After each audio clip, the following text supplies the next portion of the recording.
good, ladies and gentlemen? Everybody's favorite oppressor in chief here, the white male oppressor supreme, Nick Jordan, here for Outrage TV. This is not a podcast. This is an outrage cast. Okay, this is when we get in on the internet and we get fired up about things that don't really matter. All right. Today is December 9th, 2018. How the hell are you? I'm a little groggy today. Had a late night last night, sipping on some wine, trying to come up with screenplay ideas and whatnot. And let's go ahead and share this out on the Facebook. I was getting nostalgic about Bill Hicks and, looking back at some of his old material and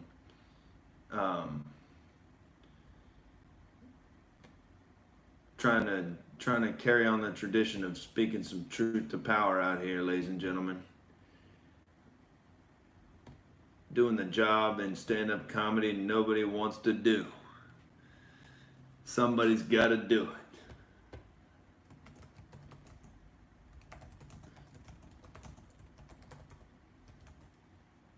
Share this out. Like it if you like it.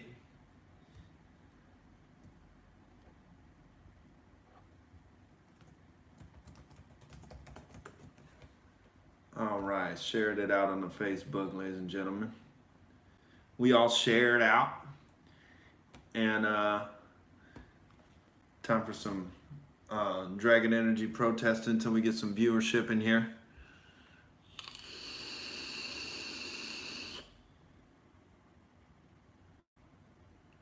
Oh, what's up? We're raining down the vape clouds today, ladies and gentlemen.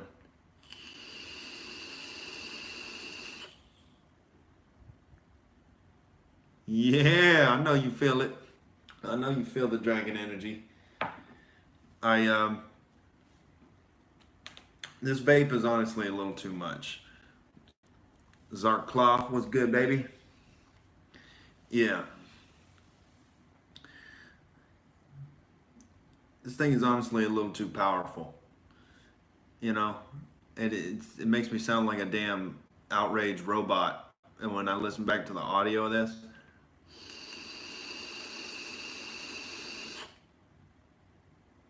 computing outrage, computing.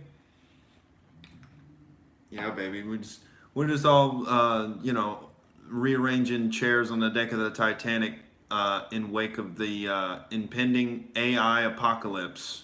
According to Elon Musk, there's going to be robots that learn like humans and decide to take out humanity. So I think we should probably investigate the people that are programming the robots that then turn on humanity. Here comes Barry White, my favorite member of the Federal Outrage Commune right there. He rants about Jewish conspiracies in all capital letters, and if there's anything that in a nutshell, the Outrage Cast is about, it's about ranting about the Jews in all capital letters. It sums it up perfectly. He says, hate speech equals anything that exposes Jewish crimes against humanity. Now, I'm not much of a conspiracy theorist when it comes to Jewish people specifically. He says Israel did 9/11, but it's anti-Semitic to notice. Coming out hard on a damn Sunday, Barry White. Now, I think what a lot of people confuse for being a Jewish conspiracy, a higher than average group IQ. Because if you look at all the IQ scores, the Jews are right up at the tip top. and they're sneaky. They're sneaky and they're smart, and I'm trying to join that team. I think Bill Hicks had an old joke that somebody told him after the show that they didn't like Jews, and he was like, "Wow, that's weird." And he said, "Why?" And they said, "Because they killed my God." And Hicks was like, "Well, shit. If I believe that, I think I'd worship the Jews." Some bad motherfuckers on that team. Israel can use that as their propaganda. Oh, you wanna start a war with us? We killed the Lord. All right. Um, so I don't know about all that. I know there is a conspiracy of there's a banking conspiracy, and the Jews disproportionately occupy powerful positions in the banking system there. So it's something to look into. Okay, something to look into. How about let's audit the Federal Reserve instead of ranting about Jews in capital letters? I don't know. Let's try to get something practical done here. Because once you start ranting about the Jews in capital letters, then it just seems like you're one of those genocidal genocidal goofballs,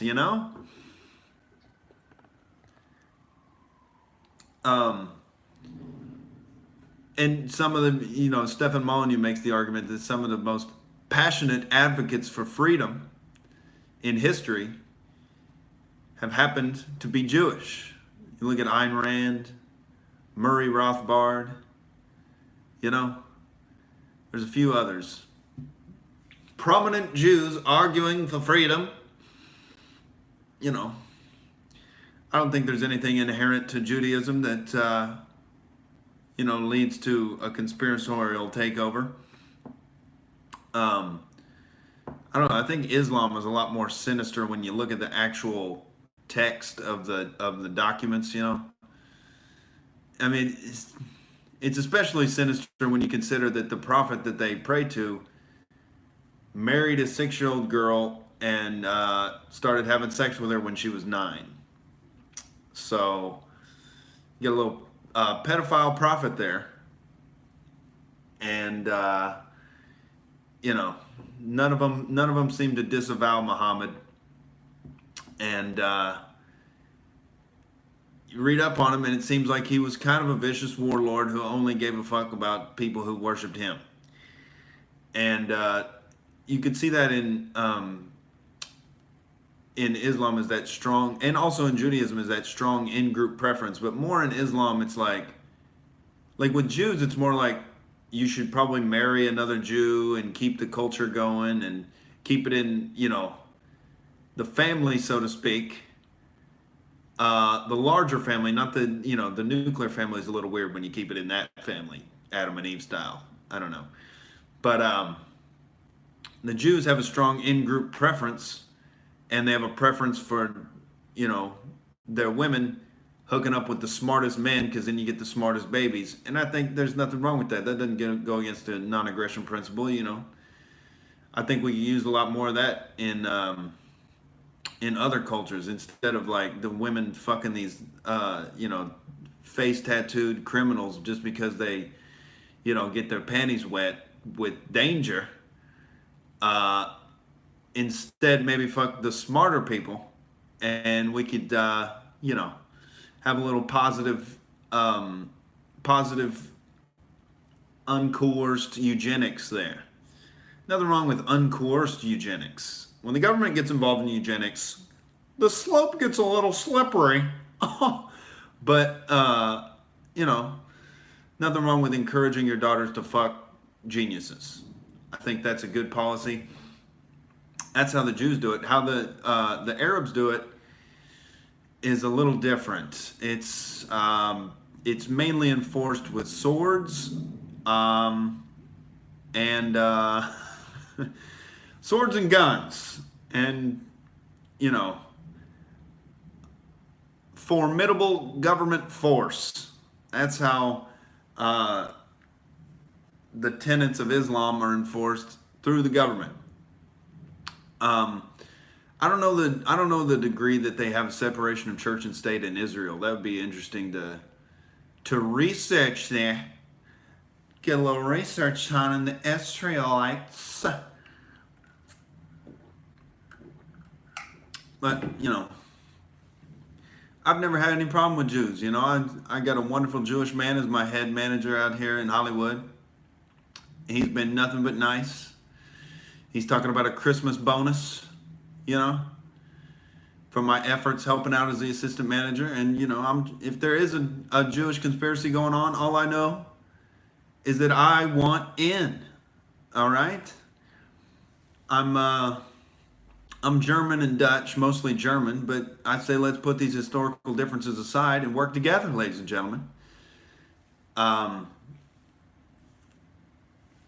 But yeah, Islam is a little bit more nefarious than Judaism to me. It's a lot more nefarious because, it goes hand in hand with Sharia law and instituting religion into the government. And that's no fun. Then it's against the law to drink liquor. And what kind of society is that? Everybody's on edge. They're all they can't relax. If they see a woman's ankle, they fucking come in their pants in the street and you start throwing rocks at people. There's a lot of repression going on. And I don't think it's that great when you get Sharia law. And it's also weird as this idea of moderate Muslims. That's anyone who takes Islam literally with the violence and the oppression of women, and anyone who takes that seriously and acts it out like they do in their home countries through their governments. But anybody who comes to America and is a fundamentalist is they take the tenets of Islam seriously. They're called that's Islamic extremism, right? And then there's supposedly these moderate Muslims who are Muslims, but they don't exactly abide by any of the tenets or any of the philosophies of Muhammad. So then it's if you're not living how Muhammad told you to live in the book, are you a Muslim at all? Aren't you kind of just faking the funk? If you're not, because there's very strict tenets in Islam where it's we treat Muslims different than non-Muslims. And kind of the goal of Islam is it's caliphate. It's getting people who getting Islamic leaders in positions of power and instituting Sharia law. Now, in Sharia law, if you don't believe in Islam, it's not going to go that well for you, I don't think. Because what's the term for it's not infidel. It's not. There's some term that Muslims have for non-Muslims, but they have a totally different set of ethics for Muslims and non-Muslims.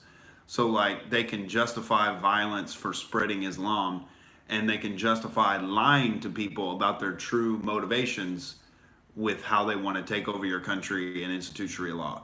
So it's it's a tenet in Islam that you don't have to be honest with non-Muslims, and it's pretty much your goal to take over their country and spread the word of Muhammad. Just don't draw him, or we'll stab you. But Islam is looked at as this friendly equivalent to Christianity and Judaism in the progressive religion, the religion of progressive leftism, which is just strange. All the backward elements of Christianity, Islam has those, and then they ramp it up to 10,000. So I've always wanted to prove this point by taking a camera into an Islamic bakery with one of my friends and pretending we're a gay couple and telling them to make us a cake. All right. With the Christian bakery, you know, they have to go back and consult their texts and see if this is all above board, and I'll get back to you. The Islamic bakery, you go in there. Nick and Kevin forever. We'd like you to write that on our cake, and you might get in a sword fight, dude, in the bakery. You know, you might end up getting tossed off the roof of the bakery. All right, they don't. You know, they're pretty aggressively. You know, they don't tolerate the homosexuality unless it's like secretly done in the ranks of the military or with you know, the little boys you buy off the street there. Oh, we got so dark, didn't we? Oh, Nick, you had to get so dark on a Sunday, didn't you? Talking about the horrors of Islam.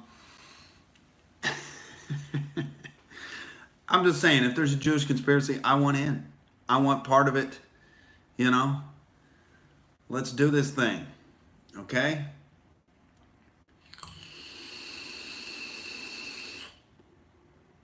Let's cash in before we have another financial collapse. That's the thing. I hope, you know, I hope we can get some goddamn economic growth going soon enough before we get another goddamn bubble burst in the fucking economy, because, you know, if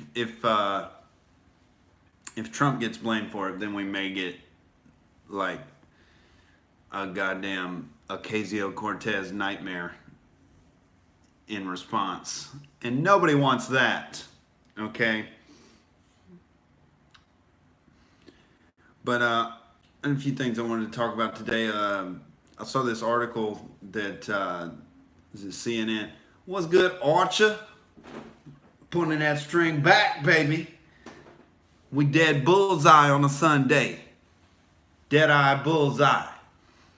So yeah, I saw this CNN article talking about the Kevin Hart thing, and it's so weird because they talk about punching down in comedy. This concept of punching down in comedy, and they list out these rules for comedians, all right, to not offend anybody and to be nice and progressive. What up, Potty Pots? So I saw the CNN article, and it's about punching down in comedy. They list out all these rules, right, that you can't, for comedians to abide by in order to not be offensive. And what it had was like, in reference to Kevin Hart, it said, oh, straight people can't make fun of gay people. And then they went on to list, oh, white people can't make fun of black people, and you know, men can't make fun of women. Which is so fundamentally racist if you think about it. Like, punching down automatically assumes that, you know, gay people are below straight people. Black people are below white people. Women are below men. And so it's truly offensive to punch down, all right? Because white people are better than black people, so that white people can't make fun of black people because they're better. So CNN, the white supremacist news network, has laid out their beliefs for the world to see, ladies and gentlemen. Heil CNN, because they think that white people are better. Straight white male supremacy, according to CNN. There it is, ladies and gentlemen. Bare and laid out for you in plain English. So I don't know what the article is called. You can probably Google punching down in comedy or something. But Kevin Hart, I don't know. It's on Owen Benjamin's Instagram. If you look at Owen Ben Jam, I think is what it is on Instagram, but he posted the screenshot from the article. What's up, first timer? You need M. You need me.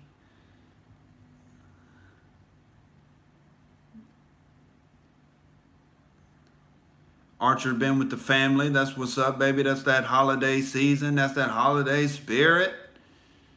Zarkov says, how about the new French Revolution with the yellow vest? We're going to talk about that. I'll write that down. Francais, French Revolution. Yeah, the French people are being very unobedient to their governments, and it's just unacceptable that they don't love all of these wonderful moderate Muslim migrants that are moving in now that Obama and Hillary lovingly detonated Libya and let the caliphate take over. And the moderate rebels, okay, they took over Libya and then let the migrants come through up into Europe, and the horrible bigoted French people, they don't like that their government is being nice and compassionate to these migrants because they racist. If you don't want Sharia law and carbon taxes, you're racist. Okay? Just what it is, ladies and gentlemen.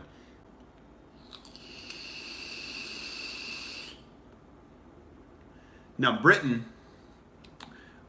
tried to flex their racist muscles by getting out of the EU because they don't like the migration agenda. And the loving government of Britain is pumping the brakes on that whole Brexit thing. You know, there's a lot of delays. I know they voted for it, but really the EU knows best. You know, there's nothing better than having a big bureaucratic government over you with its squid tentacles wrapping around your orifices and just kind of mouth fucking you. That's what's good about a modern society, is having a big interventionist cracking government that sucks your blood out of your body. That's what's good about, you know, having a big government. And then what's even better than that is having an extra layer of bureaucracy over your national government, and having the national government have to report to another level of extremely brilliant, genius bureaucrats that never mess anything up. That's what's very important about the EU and why all of Britain is racist. I hope I'm being clear here. Goddamn, look at Archer spending $1,000 on the daughters for Christmas. Oh shit. Somebody having a merry, merry, merry holiday season. That's good, baby. I got a little espresso machine, little $60 espresso piece from the JCPenney out here. It was one of my gifts. And then I got a big box of steaks from the Omaha Steak Company. I had a goddamn filet last night, and ooh, it was perfect. I seared that motherfucker on both sides, 4 minutes on my little countertop grill here.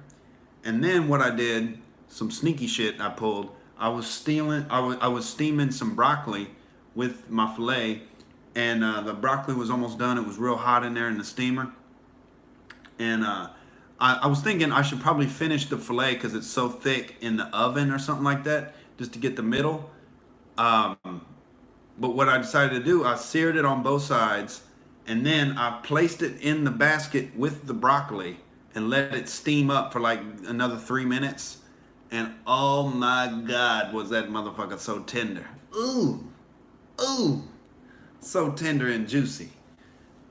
Just a tender, juicy morsel, kind of like Melania Trump. You know, it was the Melania Trump of steaks.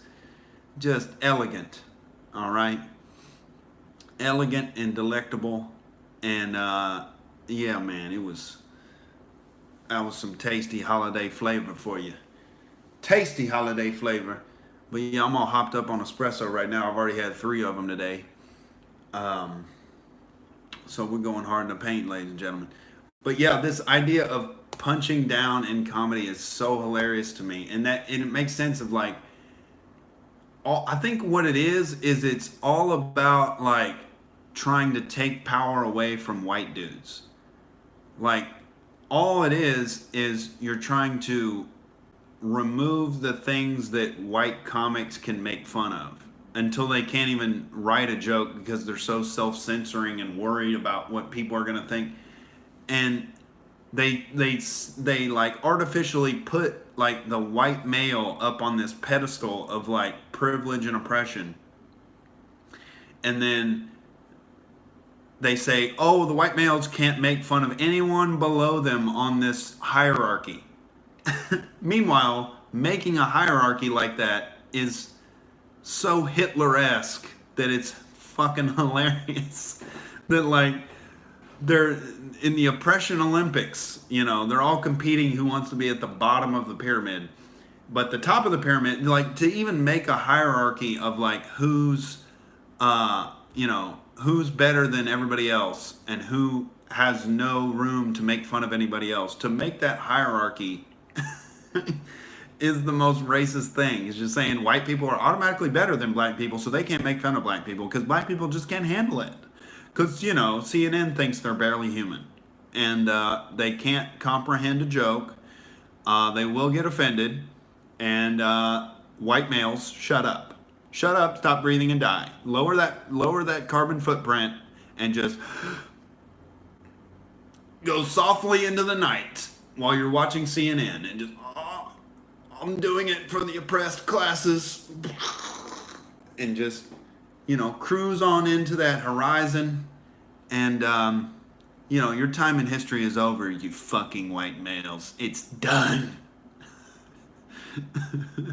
So, you lost the oppression Olympics, okay? Because you're the most privileged, and that means you get the glory and the privilege of being shit upon by everyone else mercilessly and ruthlessly. And they get to have excuses made for them because they're oppressed and they can say whatever they want. So, you know, it's delightful. What up, Emerald Crusade?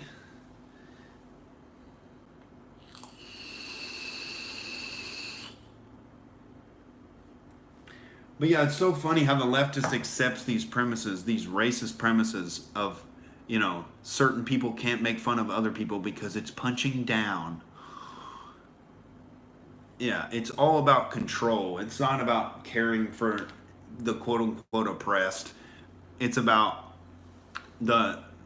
generally the most anti-government and rational group of people are straight white males. And so they want to do everything in their power to shut up straight white males so that they don't expose what's really going on in society. And they want to sow the seeds of doubt in everyone else about anything that white males say and get them questioning whether or not they're sexist or racist or homophobic. And because straight white males are the biggest threat to an authoritarian government. The biggest threat to the wonderful and elegant and anointed queen of the left now, Alexandria Ocasio-Cortez, that should be a dictator princess. You know.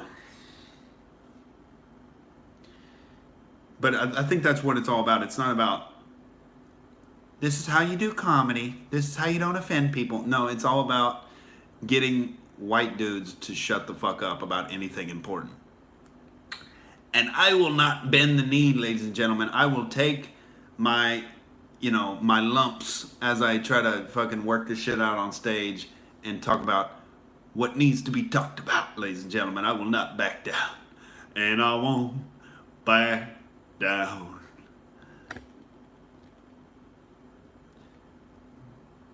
Justin Potts says the irony is they're judging who is allowed to do what based on sex and skin color. Exactly. It's fundamentally racist, and it's going to be a fun time exposing that to the world. And, because the irony is just thick like a filet mignon. Thick and juicy. Emerald Crusade asks, what do you think of Papa John's CEO getting in trouble for saying the N-word? I don't know, what was the context he said it? Archer bought an AR-15. Well, you sound like one of those angry white males, and you know, you're probably going to shoot up a black church. So please, FBI, get on Archer's tail. Something is afoot. Okay? Has he purchased the trench coat? What's happening here? What's really at the root of this? Is he a Russian spy? Is Archer a Russian spy? Has he been programmed by Russian to carry out the will of the straight white fucking male?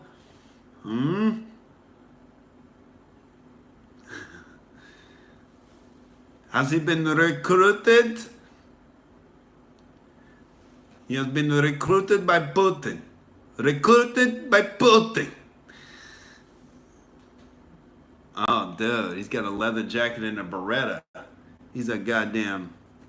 That sounds like a panty dropper and a half, dude. You got all the bad bitches chasing after you now.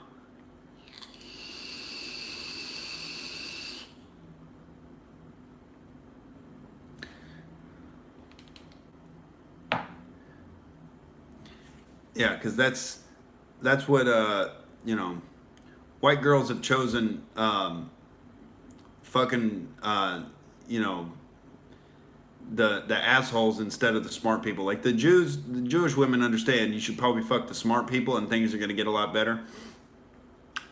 White women have chosen to just go completely you know, asshole crazy and, you know, talk about slut shaming. Don't slut shame me.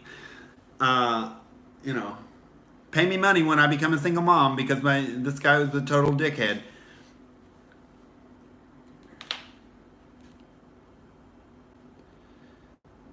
I can't get into the Jewish women in Emerald. I mean, I love doing business deals with the men and everything, but you know, Jewish women don't have enough ass for me.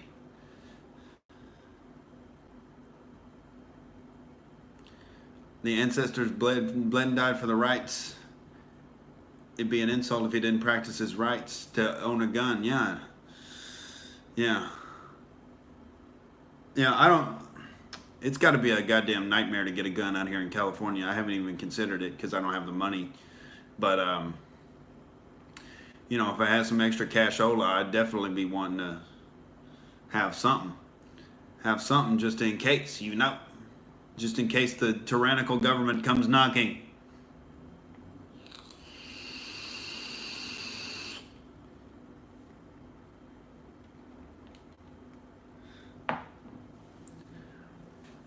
But that's not your right to have a gun in California because government says so.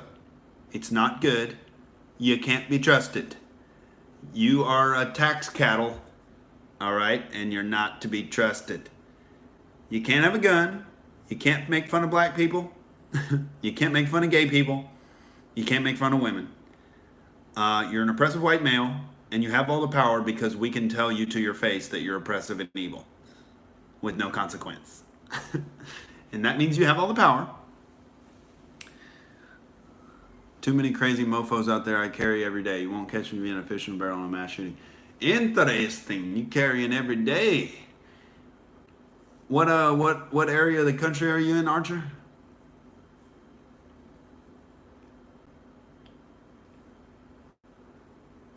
Oh, Justin Potts writing a book where the government has control over everything and guns are illegal. Realistically, if the resistance needs arms, they can get them off the dark web.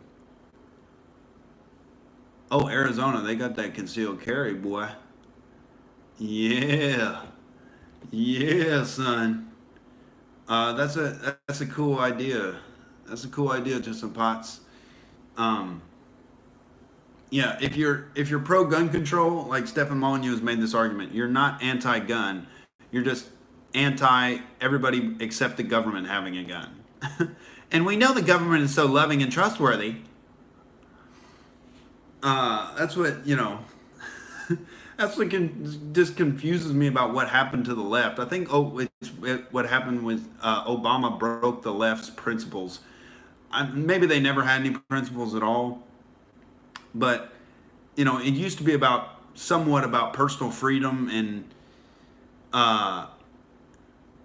liberty and liberal. Being a liberal meant you believed in liberty and personal freedom. But now it's like you want a giant interventionist squid kraken government to siphon the blood from the rich and dump it all over the poor. And it's like, when did the left become so pro big government and pro war? Because like Obama, they had to make all excuses for all the wars he continued and all the horrific disasters of foreign policy. And so they had to make excuses for Obama because they can't criticize him because that would be punching down. Okay, if you're white and you make fun of Obama, you know what it is. You know what it is. Lash yourself for being racist.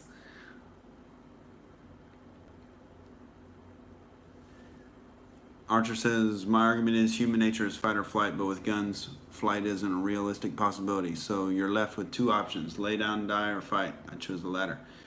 Yeah. Always a good idea to be able to defend yourself from psychos,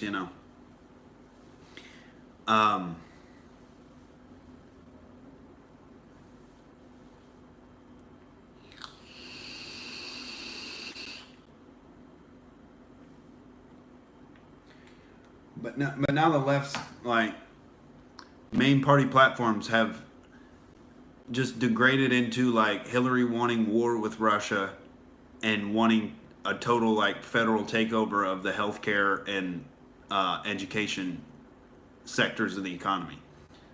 So it's like men going their own way. How do I feel about the men going their own way? I think it's just a rational response to how insane the family court system is. And you see all these dudes getting these like insanely successful guys getting married and then divorced, and like Steve Wynn, the casino owner, had to give like $1 billion to his ex-wife. It's just so absurd. And so the court system is so anti-male when it comes to divorces, and you don't have to have any reason for getting a divorce, and so marriage just becomes like this business contract that one side, the female side, can choose to opt out of at any time to her total benefit. And the men don't have those benefits when they opt out. And so there's no real value in the marriage. Yeah, get the government out of marriage. There needs to be a separation of state and relationships, because it's just there's nothing in it for the man when it comes to modern marriage. There's no benefit to it whatsoever. You look at a few little tax breaks here and there, or like, there's no benefit to it whatsoever. Like, you can make the argument, if you find a great woman, you're not going to have to worry about getting divorced and paying her all this money. But people change, man. You never know what power is going to do to somebody. Like, that's the argument for not giving the government as much power as they have, is like power corrupts people. And when you marry a woman, you're instantly giving her all of this power with the full weight of the court system behind her, and you're just trusting her not to use it. And you're just putting yourself at the mercy of this like Kafka-esque family court system, where she can accuse you of like doing sexual shit to the kids, or like she can make up anything she wants in order to siphon that money out of you for the rest of your days on this planet.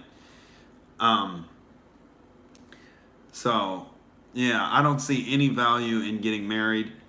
I do see there's tremendous value in being in a long-term relationship and having kids with a great woman, that's tremendous. There's nothing wrong with that. But I just don't. I don't know. It's a complicated web when you're trying to navigate.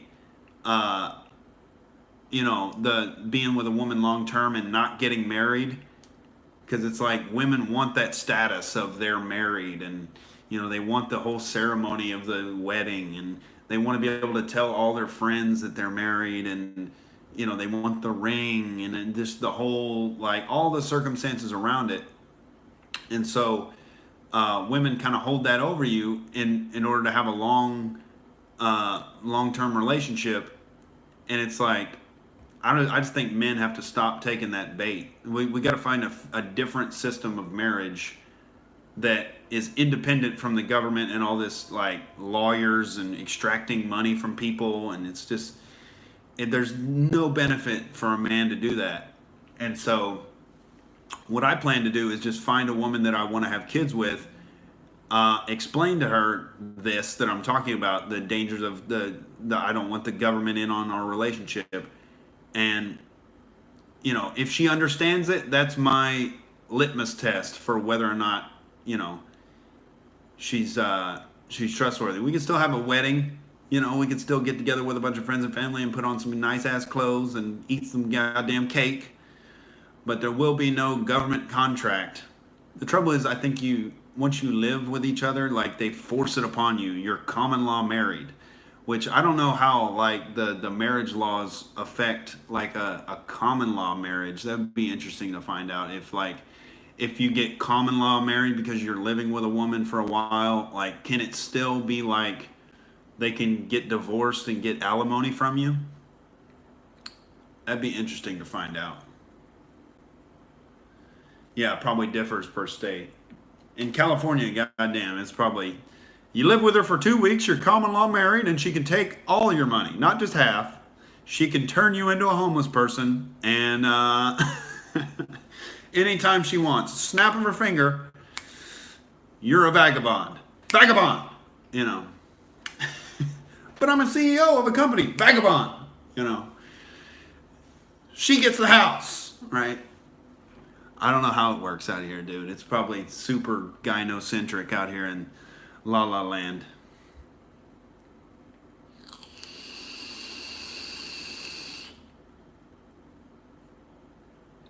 Archer says, my bigoted side says women shouldn't have a right to vote because if they vote in the wrong person,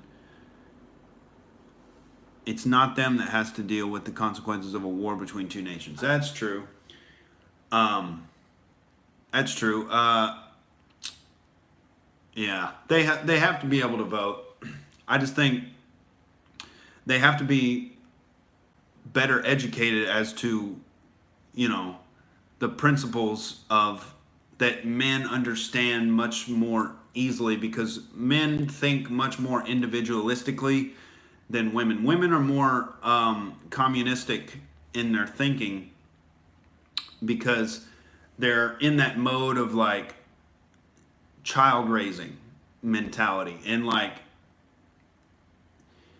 giving children what they need, giving infants what they need no matter what. And so these feminists who don't have kids, they love big government because big government is supposedly taking care of the dispossessed people in society, and they treat those dispossessed people in society like the children they don't have. And it's like Angela Merkel in Germany with the migrants. The migrants are her kids, and she just can't turn them away at the border, even though there's, like, massive no-go zones in Germany where the police won't even go. And it's basically just Pakistan in Germany.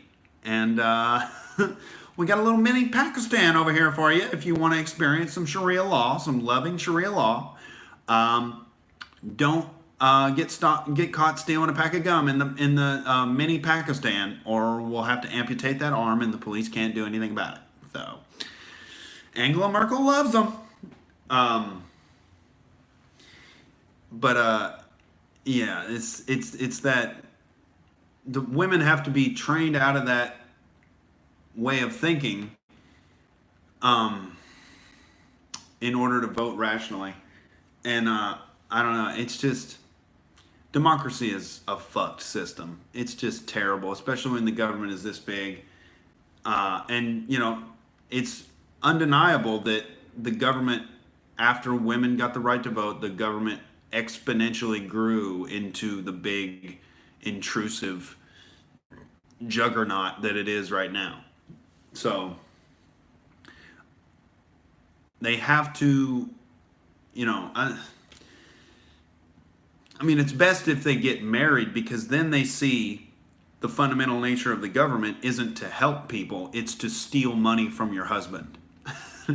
Then they start to feel it, when the husband brings home a paycheck and they see the amount that was cut out for taxes, and they look around in their society and they see the benefits that they're getting from taxes. And it's like, oh, we're supposed to be ending poverty, but there's still, homeless dudes laying on the sidewalk with their ass out, not moving. And it's like, doesn't seem like the problem's getting fixed, but my husband's still getting his money siphoned from his paycheck. So that's the best way, I think, to teach women by example the fundamental nature of the state, is to have them get married. But as I was just talking about, no men want to marry women, so it's kind of a fucking clusterfuck. But I think there has to be some kind of union between men and women that's not based on the government and the family court system. Somehow we got to have some. Maybe the answer is common law marriage instead. I don't know. I don't know how the rules differ, but yeah, it's probably state by state. But it's tough, man.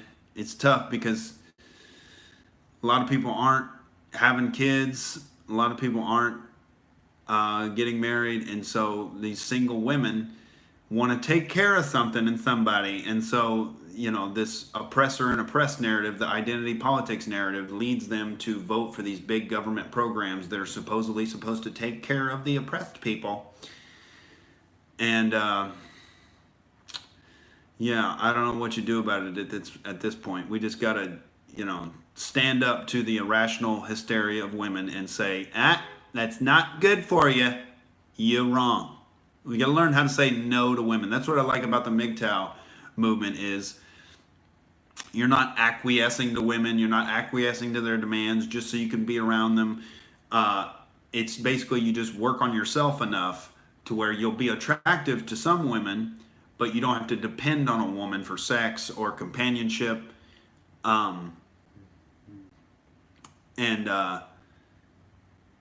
You're basically telling them no to the modern idea of a relationship where you get married to the state and signed onto this contract where you can have your fucking finances eviscerated. So we got to figure something else out. What's up, Harry? He says, I'm a militant atheist, but Nick, I wonder your opinion on religion. It seems like the masses have gone the way of communism since God has been dead. That's really interesting because the atheists, as Stefan Molyneux has pointed out, they did a great job of deconstructing the metaphysics of religion and debunking the idea of a Christian God and the infinite regression arguments and the arguments that you can't have a God that's infinitely knowledgeable and infinitely powerful, because if he knows something is going to go wrong in the future, if he knows a train is going to derail and kill a bunch of people, and he doesn't stop it, well, then it seems like he's kind of immoral if he knows it's going to happen and he doesn't stop it. But if he knows it's going to happen and he doesn't have the power to change it, that's the contradiction. If he knows it's going to happen, then he doesn't have the power to change it. Because if you change it, then it didn't happen, which invalidates the previous foreknowledge that he had. So you can't be all-knowing and all-powerful at the same time, because it contradicts itself. And the whole burden of proof argument, atheists don't have to disprove the existence of God. The burden is on the theist to prove that God exists. All those great arguments, and Jesus probably wasn't a magic zombie that walked on water and rose from the dead. So all great metaphysical arguments, and then I totally agree with the scientific method as it applies to evolution and how that does a better job of explaining who we are and where we came from than religion. On board with all of that. What they missed, And what they haven't provided for people is the moral element. There's a metaphysical element to religion, and there's a moral element. Once you debunk the metaphysics so bad that people just throw the baby out with the bathwater, then the morals are out the window as well, and all you end up with is hedonism and nihilism, and you see like this skyrocketing depression in America, and everybody's on antidepressants, and nobody has a mission. Everybody's like, confused as to what's true and what's not, and because nobody has any principles that they live their life by. It used to just be 10 commandments, boom. And now, but people have kind of thrown that off to the side because the metaphysics of religion have been so thoroughly debunked by atheists. But atheists don't have a moral system to back it up. Now, Stefan Molyneux has a fantastic book on this called Universally Preferable Behavior. It's a great short read, and he breaks down logically how the tenets of morality come down to just certain things that are immoral and logically immoral and can't be preferable in society logically. Like, he basically says that murder, rape, theft, assault, there's one more. I think it's just murder, rape, theft, and assault are immoral. And because it, like in the example of theft, like this is the example he gives in the book, like if you can imagine, if you're going to say theft is good, then it would have to be universal that theft is always good.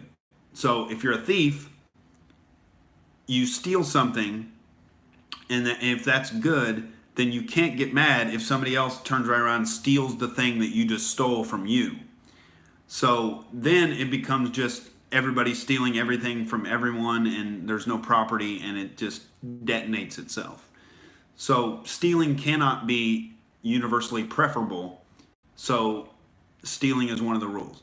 Murder obviously can't be universally preferable because no one would prefer to have themselves be murdered. Same thing with assault, and same thing with rape. If you would prefer, rape can't be preferable because, if you prefer to have your asshole penetrated, then it's not rape. So by definition, those things are immoral, and we just have to apply them universally. So that's what the atheists don't do. A lot of the atheists are big government leftists, and they don't apply the theft is immoral to the government.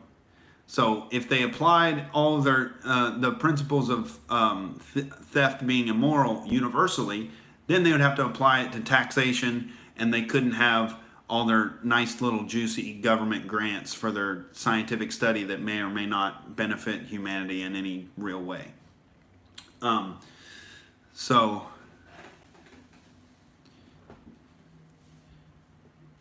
Well, you can always create an extreme exception, but yes, universally preferable.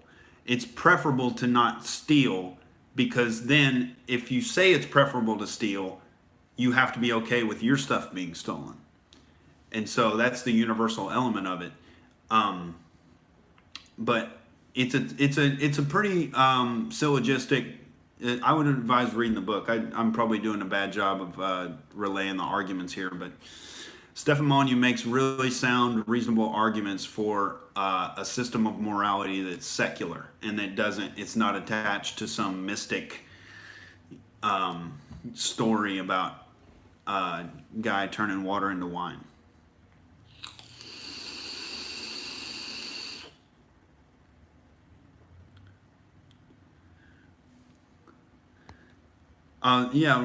Christianity does do a good job of preventing communism because you don't need anybody to hand down the rules from on high. It's a decentralized moral system.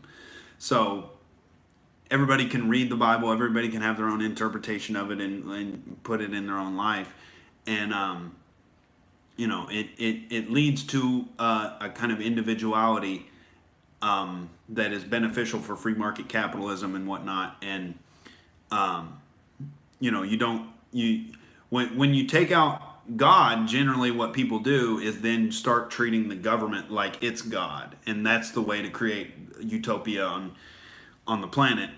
But you always see these big government liberals, who try to control other people's behavior. What they're not doing is they can't control their own behavior. Like I was talking about on a podcast the other day, how Bill Cosby was trying to control Eddie Murphy's behavior and what he said on stage and cursing and whatnot. Meanwhile, Bill Cosby is raping like dozens and dozens of women. So it's like people who really try to control other people's behavior and micromanage and get the government to shut people down, or like, they've always got some skeletons in their closet.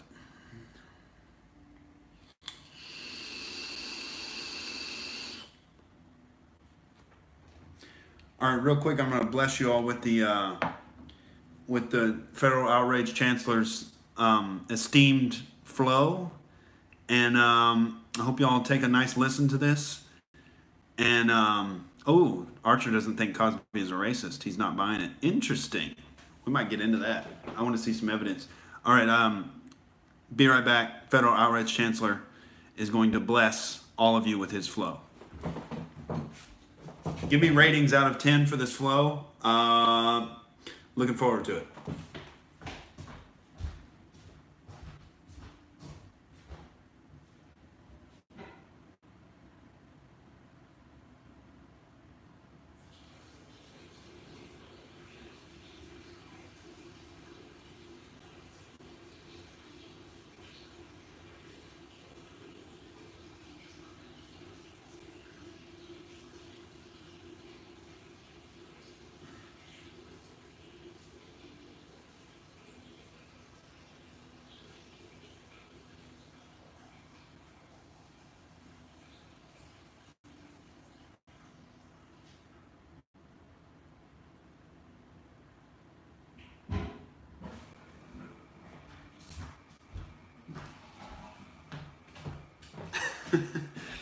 The Chancellor has returned.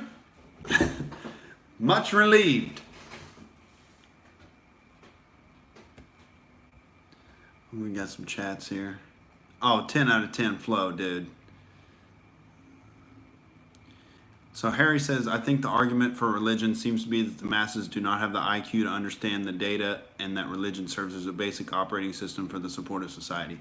Yeah, I mean, abstract moral philosophy ain't for everybody. So, it kind of captures the emotion and like the feeling that people have that is much more digestible for lower IQ people.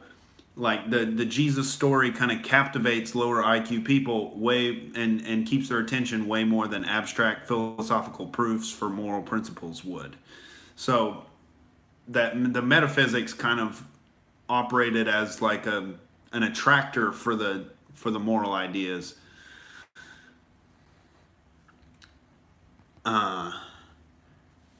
Harry says, Nick, what are your predictions on the possibility of civil war along ethnic, cultural, religious, political lines? I don't think it's going to get to that point because people, barring catastrophic economic collapse where, there's just riots in the streets, that's what's going to kick off, some real violence. It's like a catastrophic economic collapse, which isn't out of the realm of possibility. But as long as people can go to the grocery stores, as long as people can, in LA send a text message and get weed delivered to their house, as long as they have internet access, first world life is just too goddamn good to, go fight a war in the streets. This generation of people is so soft and coddled by modern society. They're just so insulated with our technology and our comfort and our video game playing, and this is a generation of soft soy boy men that they might get really hyped up and talk shit on social media, but they're not looking to get into physical confrontation. So I think it's going to be a war of ideas and culture. and it's going to be fought on the battlegrounds of the internet, ladies and gentlemen. We're on the front lines here at Outrage TV, the Outrage Cast. We're crusading for freedom against the evils of the hordes of communists.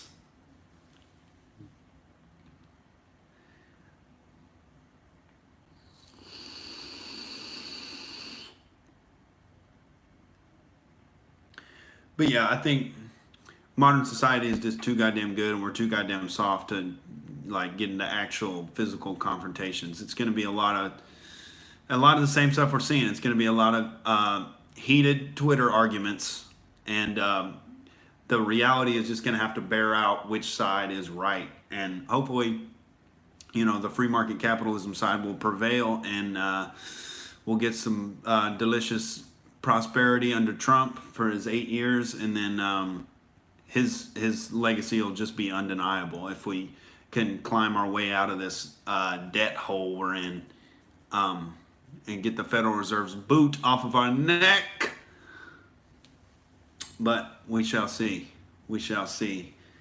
We just got to keep arguing for freedom, arguing for personal liberty, own your guns, and we got to get this government smaller. These fucking cretins in the bureaucracy ruining everything. Yeah, that's my beef with Trump so far, is he hasn't cut government nearly enough. Like, and I know it's so hard to cut government because, there's all this industry built up around these government sectors, and like once you build government apparatus for supposedly fixing some society, then everybody has a job and they don't want to get fired, and you're evil if you want to cut this government program. Blah. It's, at least he's not starting any new wars. That's the benefits of the first term. Hopefully he gets the wall built in the second term, and a lot more economic progress, and we can cut down the size of this behemoth. Harry says, how can any progress be made without nationalization of the media industry, which controls information to the broader public? So nationalization, are you talking about having it be totally government funded?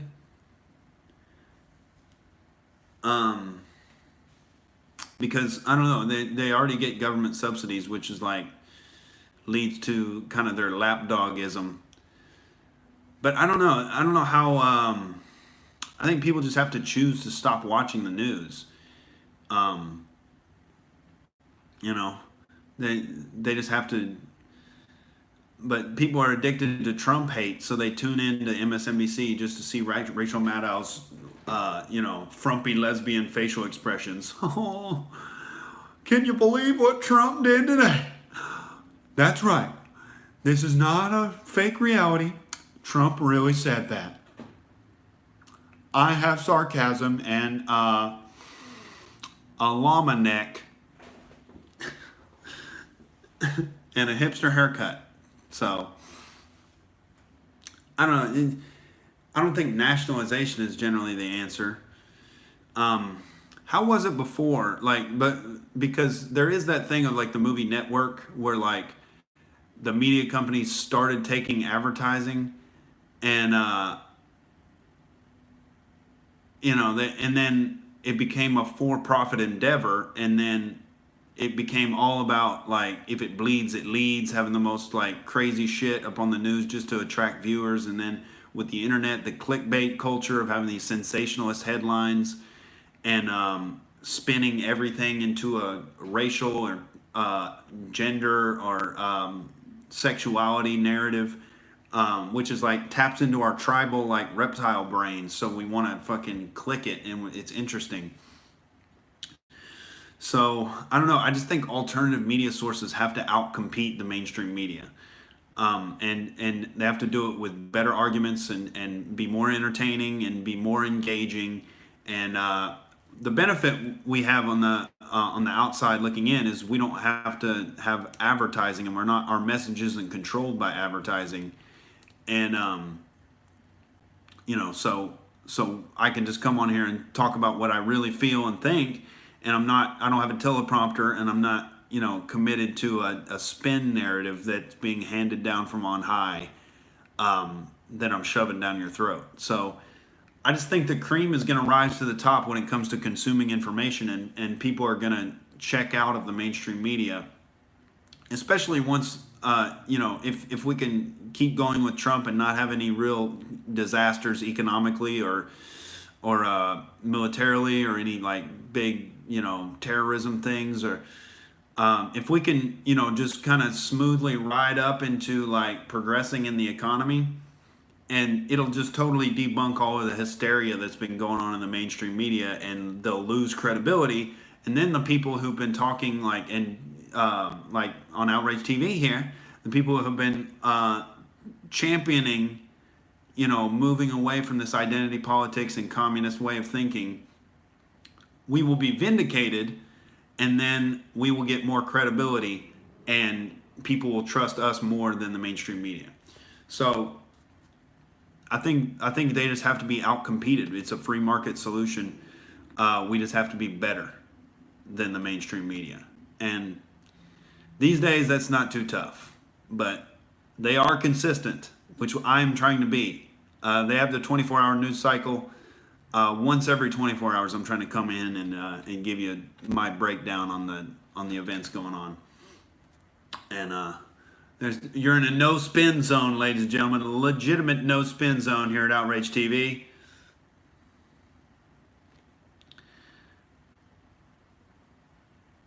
Let's see some comments. Will mainstream media not ultimately be bought out by corporate powers with their own interests in mind as they have today? Yeah.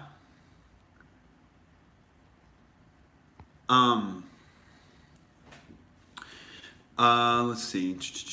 Justin Potts says there should be some regulation on capitalism. Well, the problem is who regulates it, and where do they get their funding?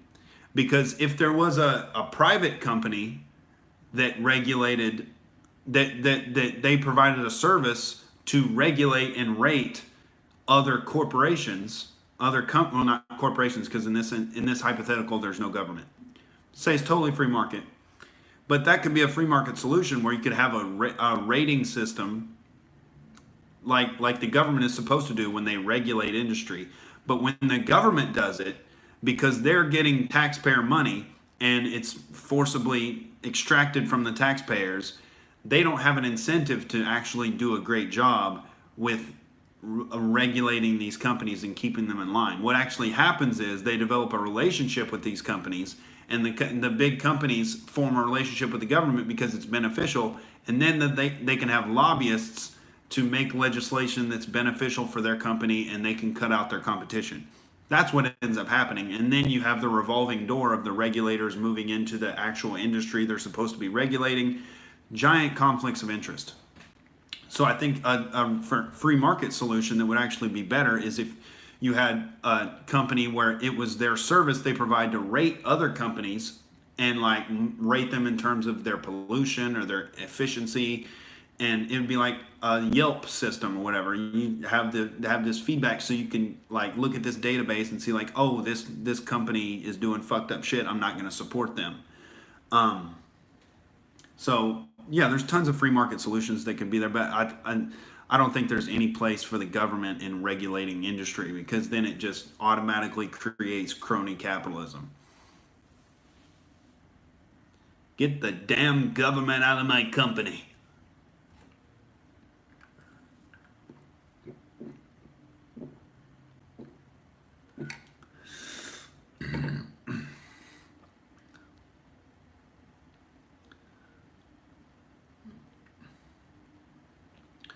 Harry says, Republicans like mass migration for cheap labor. Democrats like it for votes, but both are corporatist elites who care nothing for the populace. Yeah, they don't have to live among the people that are coming in and settling.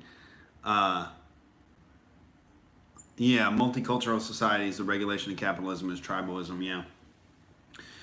Yeah, and if it was free market capitalism, you would, if you migrated to the U.S., you would have to assimilate to the culture, because you would have to participate in the marketplace. You would have to know the language in and out. You'd have to know the customs. You'd have to know how we do business, and in order to succeed. Otherwise, you would just be broke and starving and not able to get a job if you didn't assimilate to the culture, and then you would just end up moving back home. But with the welfare state, you just come in and start getting welfare, and that's your safety net, and you don't have to assimilate at all. You can just create your own little cultural enclave that doesn't conform to anything the host country's culture does in general, and so it doesn't work. There's no meshing.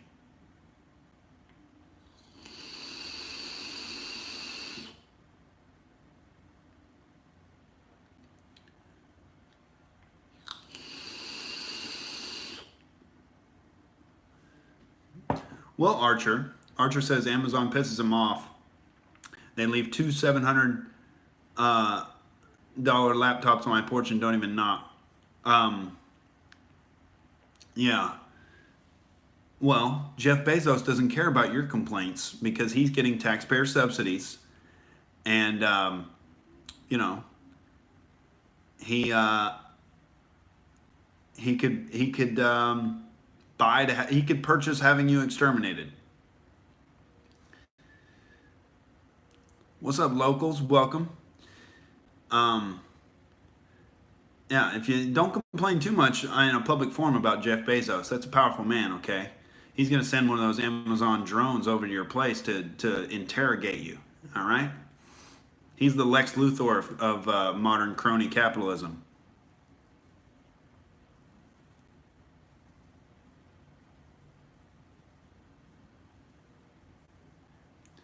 Barry White is still going on in this fucking Jew rants. Yeah, locals, what's up, man? This is basically we make fun of the hysterical left and you know, the communist infiltration, and you know, we get philosophical, we wax poetic, you know. We talk about, I'm a stand-up comedian out here in Los Angeles, so we talk about comedy, and, you know, we get goofy. We get goofy on these motherfuckers, and there's no filter, and there's no teleprompter free. It's teleprompter free. So, yeah, man, we get into the thick of it. Talk about everything we're not supposed to talk about. You know, this is the Outlaw stream. Outrage Cast stream. And, Local says, I'm in Canada. Tell me the worst thing about how America is being run. The government's too goddamn big. You know? The government is too goddamn big. And we've got insane psychopaths running the financial system. And the government is in their pocket.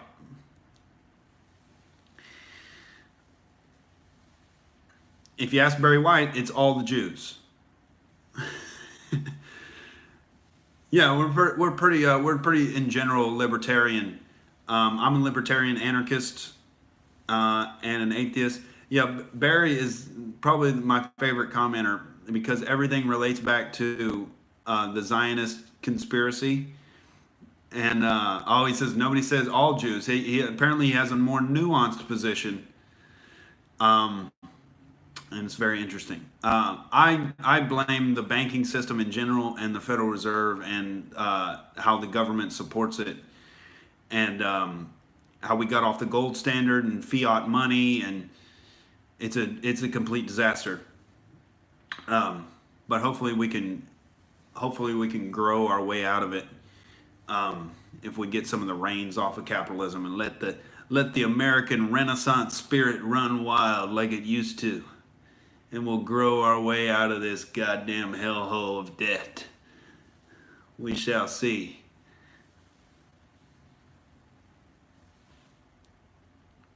Because America is still fundamentally, you know, we can kick some ass in the free market. We're like, you know, we're like Clint Eastwood, who, you know, we used to be young, lean, and mean Clint Eastwood, but then we like developed a heroin problem, you know, with this fiat money.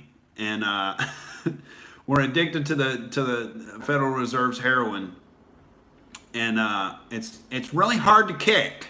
Okay, we love these low interest rates, And we're nodding off, you know. Do you feel lucky, punk? I feel lucky with this running through my veins.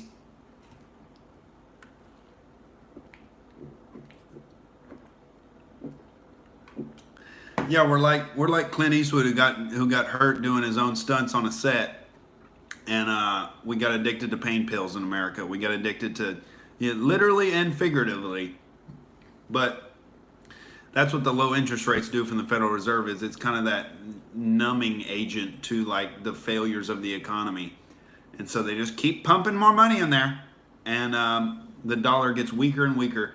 Ever since the Federal Reserve was instituted, the dollar has gone down like 98% from its original value. You used to be able to get a hamburger for a nickel. Now, if you see a nickel on the street, you don't even pick it up because you don't want the germs from that thing.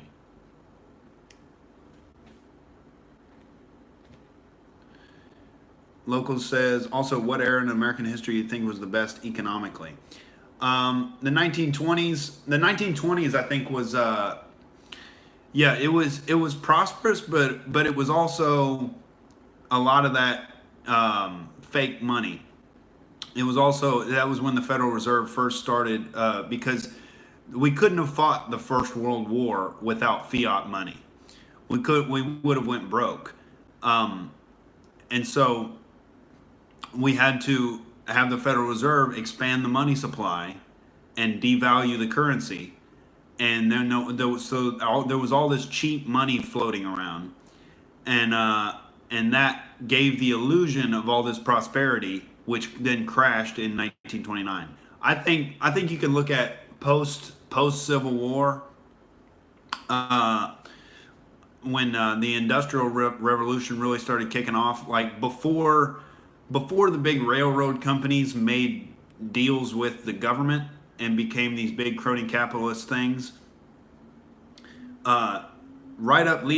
Leading up right into there, into the late 1800s, like the mid to late 1800s was like the best time of economic prosperity ever. Like there was all these inventions and just standards of living exploding like into nothing anybody had ever experienced before.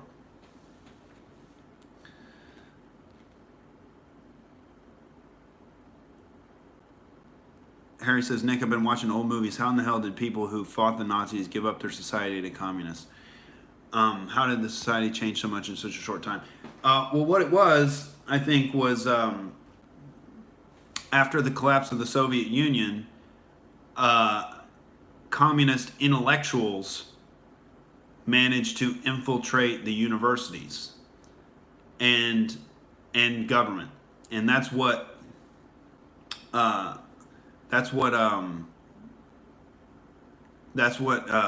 McCarthy was sounding the alarms about, and he got written off as a paranoid lunatic, and that was the propaganda that stood the test of time. That's what I was taught in school, that McCarthy was a paranoid moron, and he was totally wrong. Meanwhile, the universities were truly infiltrated by Marxist and just straight up communists, and they've kind of festered and grown in the university system, and then you get a guy like Barack Obama, who has a totally communist way of looking at the world. You didn't build that; somebody else made that happen. And he is like the ultimate salesman of communism. The ultimate slickster to be able to sell it to the masses was Barack Obama. But yeah, it's that infiltration of collectivism and the Keynesian way of looking at economics, where the government has a role in stimulating the economy, and it's all to concentrate power and play people off against each other while the government just keeps getting bigger.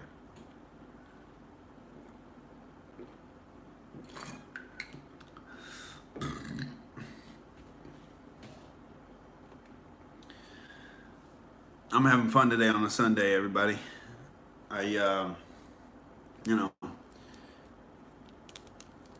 good to have all my outrage people in here. We got some new people.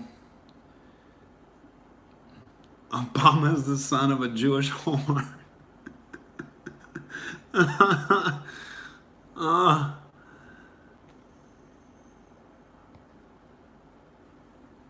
Barry White, you're a savage. All right?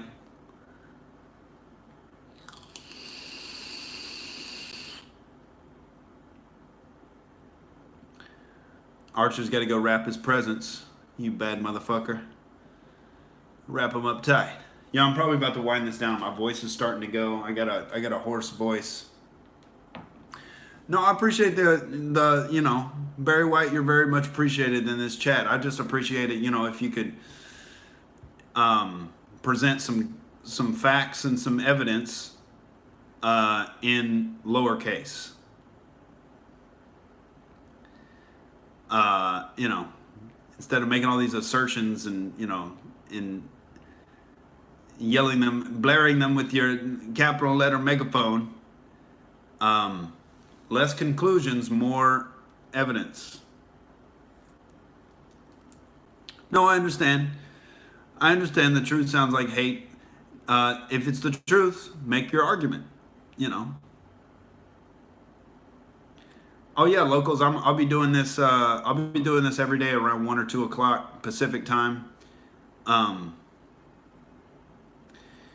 So yeah, come on board, and we'll be having fun every day with this thing, getting goofy, getting wild, getting straight up inappropriate.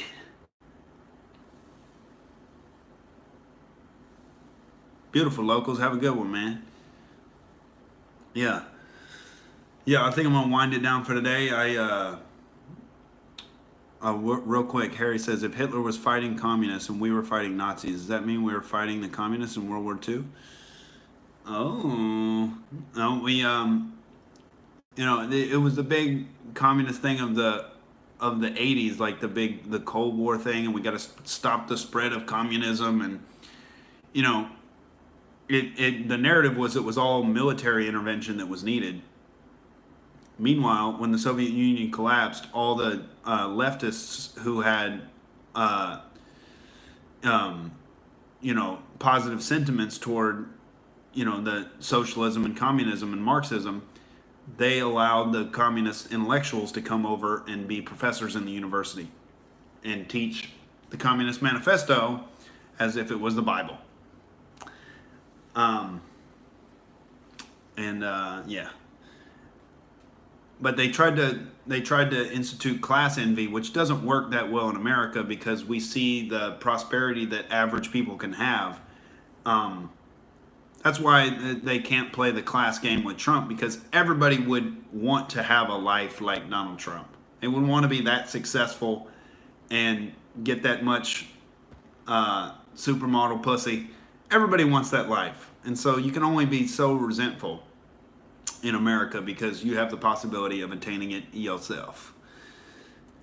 So they had to switch to, you know, the cultural Marxism, which is the racism, sexism, homophobia, playing groups off against each other, in order to sow some division there and keep the eyes off of the real purveyors of evil in society. Your loving friends at the IRS. Don't ask questions about them. They're just fine. All right, ladies and gentlemen, it's so goddamn fun. I want to keep going, but we're an hour and 20. My voice is a little hoarse right here. I think I'll save it for tomorrow. And yeah, if you like the stream, like it, share it out. You know, subscribe if you haven't already. You can find me on Twitter at I am Nick Jordan. On Instagram, Nick Jordan himself. And on Facebook, Nick Jordan, and it'll say I live in Hollywood. And it'll be me with a microphone. So yeah, ladies and gentlemen, I'll be up at the Fourth Wall Comedy Club if anybody's in LA. Fourth Wall Comedy Club in North Hollywood doing my goddamn thing. But yeah, if you like it, share it out, and we'll get this thing bigger and bigger, and we're gonna take over the media complex here. And the mainstream media has had their time, and it's about time for some true Americana to take back the narrative. All right. All right. No, I love you too, Harry. You're a thoughtful man as well. Even though I can't think of how to pronounce that jumble fuck of consonants you have in what looks like your last name. But all right, ladies and gentlemen, I'll be back tomorrow. Have a beautiful motherfucking Sunday out there. Kick some ass. Grab your balls and get out there and flex them, ladies. Ladies and gentlemen. Ladies, don't. That wasn't directed toward your balls. I don't want to be insensitive here. But get out there and kick some ass on a Sunday. Big kiss. Love all y'all. Peace out from the Federal Outrage Chancellor. I'll see you tomorrow.